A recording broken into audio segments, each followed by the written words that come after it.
The evil eye is the belief that someone can have power over you or cause you harm, and by wearing an evil eye symbol can be a way to protect yourself. Today, you'll see these symbols worn on people of all ages as jewelry, clothing, and even used as decor for protection around your home.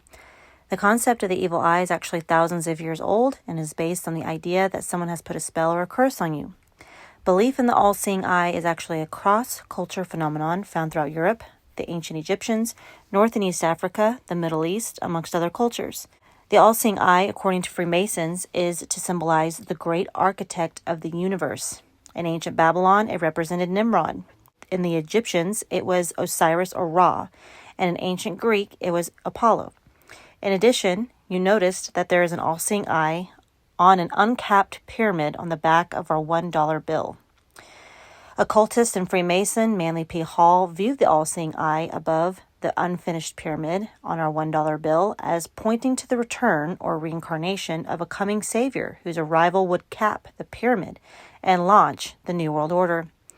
The all-seeing eye on the Great Seal is fashioned after the Eye of Horus, the offspring of Osiris or Osiris resurrected.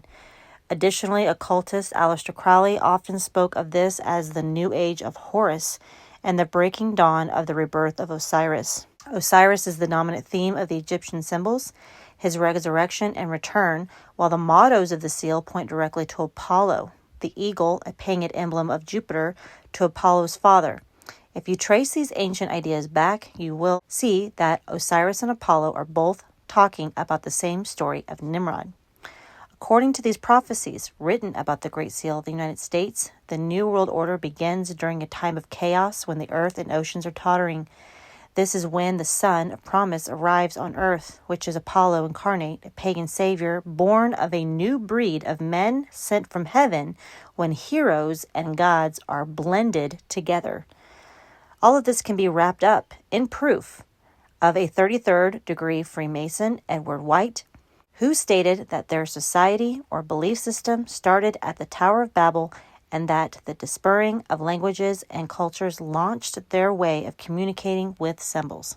You can find the all-seeing eye in various movies, clothing and jewelry, fashionable trends, and even through our culture now may say that the all-seeing eye represents something else. But, as we just seen, it can be traced back to these ancient historical stories and is ultimately a symbol of the returning pagan god that will save the world, or what Christians would call the Antichrist.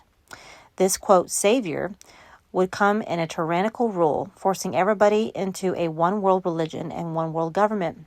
So while some may find this trend to be cute, to be on a piece of jewelry or a piece of clothing, know that its roots are firmly founded in these ideas and the deity it represents.